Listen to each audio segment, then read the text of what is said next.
Welcome back to cherry vlogs Kannada. ನಾನು ಸರಸ್ವತಿ. ಎಲ್ಲರೂ ಹೇಗಿದ್ದೀರಾ? ಚೆನ್ನಾಗಿದ್ದೀರಾ? ನಾವು ಕೂಡ ತುಂಬ ಚೆನ್ನಾಗಿದ್ದೀವಿ ಅಂತ ಹೇಳ್ತಾ ಇವತ್ತಿನ ವೀಡಿಯೋನ ಸ್ಟಾರ್ಟ್ ಮಾಡ್ತಾ ಇದ್ದೀನಿ.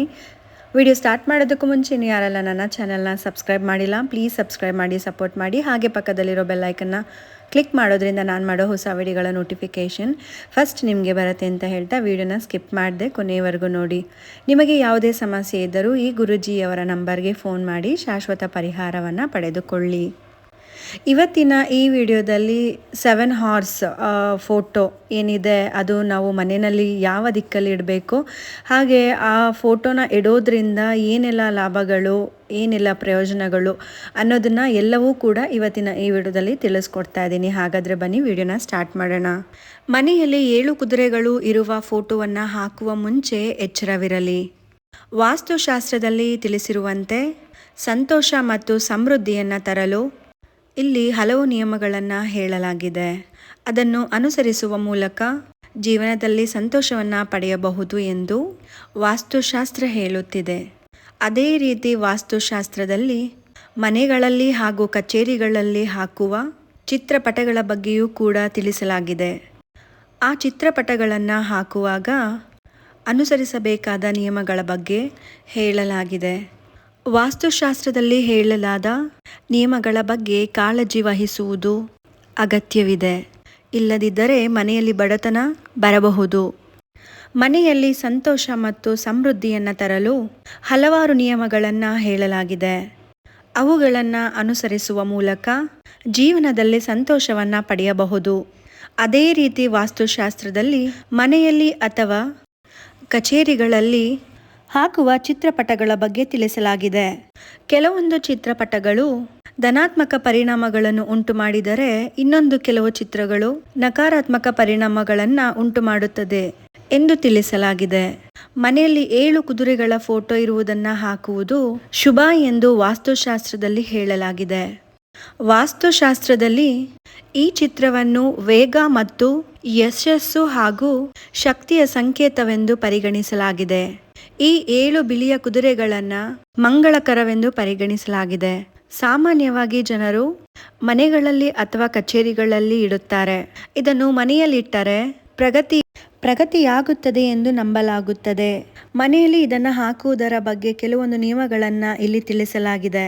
ಮನೆಯಲ್ಲಿ 7 ಕುದುರೆಗಳು ಇರುವ ಫೋಟೋವನ್ನು ಹಾಕುವ ನಿಯಮಗಳು. ಕುದುರೆಗಳು ಬೇರೆ ಬೇರೆ ದಿಕ್ಕಿನಲ್ಲಿ ಓಡುವಂತಹ ಚಿತ್ರಪಟಗಳನ್ನು ಮನೆಯಲ್ಲಿ ಹಾಕಬಾರದು.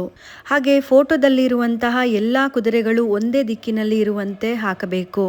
ಹಾಗೆ ಫೋಟೋದಲ್ಲಿ 7 ಕುದುರೆಗಳು ಮಾತ್ರ ಇರುವಂತಹ ಚಿತ್ರಪಟಗಳನ್ನೇ ಹಾಕಬೇಕು. ಹಾಗೆ 7 ಕುದುರೆಗಳಿಗಿಂತ ಕಡಿಮೆ ಕೂಡ ಇರಬಾರದು, ಹಾಗೆ 7 ಕುದುರೆಗಳಿಗಿಂತ ಹೆಚ್ಚು ಕೂಡ ಇರಬಾರದು. 7 ಕುದುರೆಗಳಿರುವಂತಹ ಫೋಟೋವನ್ನೇ ನೀವು ಮನೆಯಲ್ಲಿ ಹಾಕಬೇಕು. ಇಲ್ಲವಾದರೆ ವಾಸ್ತುದೋಷಗಳು ಬರುತ್ತದೆ ಎಂದು ಹೇಳಲಾಗುತ್ತದೆ. ಹಾಗೆ ಒಂದೇ ಒಂದು ಕುದುರೆ ಇರುವಂತಹ ಚಿತ್ರಪಟವನ್ನು ಹಾಕಬಾರದು. ಈ ರೀತಿ ಹಾಕುವುದರಿಂದ ಮನೆಯಲ್ಲಿ ಧನಹಾನಿ ಆಗುತ್ತದೆ ಎಂದು ಹೇಳಲಾಗುತ್ತದೆ. ಹಾಗೆ ಮನೆಯಲ್ಲಿ ಓಡುವಂತಹ ಕುದುರೆಗಳ ಚಿತ್ರಪಟವು ಮಂಗಳಕರವಾಗಿರುತ್ತದೆ ಎಂದು ಹೇಳಲಾಗುತ್ತದೆ. ಆದರೆ ಈ ಕುದುರೆಗಳು ಯಾವುದೇ ರೀತಿಯ ಯುದ್ಧ ಭೂಮಿಯಲ್ಲಿ ಓಡುತ್ತಿರುವಂತಹ ಚಿತ್ರಪಟಗಳಾಗಿರಬಾರದು. ಹಾಗೆ ರಥ ಎಳೆಯುತ್ತಿರುವಂತಹ ಕುದುರೆ ಪಟಗಳನ್ನು ಕೂಡ ಹಾಕಬಾರದು. ನೀವು ನಿಮ್ಮ ಮನೆಯಲ್ಲಿ 7 ಕುದುರೆಗಳು ಓಡುತ್ತಿರುವಂತಹ ಚಿತ್ರಪಟವನ್ನು ಹಾಕುವುದಾದರೆ ಅದು ಬಿಳಿ ಬಣ್ಣದ್ದೇ ಆಗಿರಬೇಕು, ಬೇರೆ ಯಾವ ಬಣ್ಣದ್ದು ಕೂಡ ಹಾಕಬಾರದು. ಏಕೆಂದರೆ ಬಿಳಿಯ ಕುದುರೆಯನ್ನು ನಾವು ಶಾಂತಿಯ ಸಂಕೇತ ಎಂದು ಪರಿಗಣಿಸಲಾಗುತ್ತದೆ. ನೀವು ಮತ್ತೊಂದು ನೆನಪಿನಲ್ಲಿ ಇಟ್ಟುಕೊಳ್ಳಬೇಕಾದಂಥ ವಿಷಯ ಏನಂತ ಹೇಳಿದ್ರೆ, ಈ ಎಲ್ಲ ಕುದುರೆಗಳು ಚಲಿಸುವ ಸ್ಥಿತಿಯಲ್ಲಿ ಇರಬೇಕು. ಯಾವುದೇ ಕಾರಣಕ್ಕೂ ನಿಂತ ಜಾಗದಲ್ಲಿ ನಿಂತಿರಬಾರದು ಹಾಗೂ ಕುಳಿತುಕೊಂಡು ಕೂಡ ಇರಬಾರದು.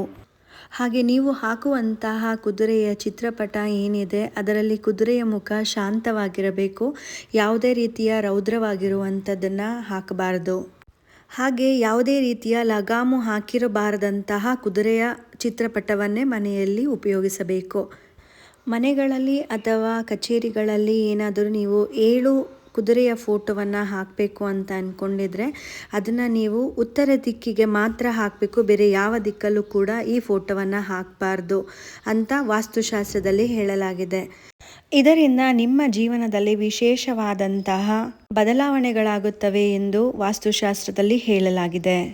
ನೋಡಿದ್ರಲ್ಲ ಸ್ನೇಹಿತರೆ, 7 ಕುದುರೆಗಳಿರುವಂತಹ ಚಿತ್ರಪಟವನ್ನು ಯಾವ ದಿಕ್ಕಲ್ಲಿ ಹಾಕಬೇಕು, ಹಾಗೆ ಹಾಕುವುದರಿಂದ ಏನೆಲ್ಲ ಪ್ರಯೋಜನಗಳು ಅನ್ನೋದನ್ನು ಇವತ್ತಿನ ಈ ವಿಡಿಯೋದಲ್ಲಿ ತಿಳಿಸ್ಕೊಟ್ಟಿದ್ದೀನಿ. ಮತ್ತಷ್ಟು ಉಪಯುಕ್ತ ಮಾಹಿತಿಗಳೊಂದಿಗೆ ನಾನು ನಿಮಗೆ ಸಿಗ್ತೀನಿ. ನಮಸ್ಕಾರ.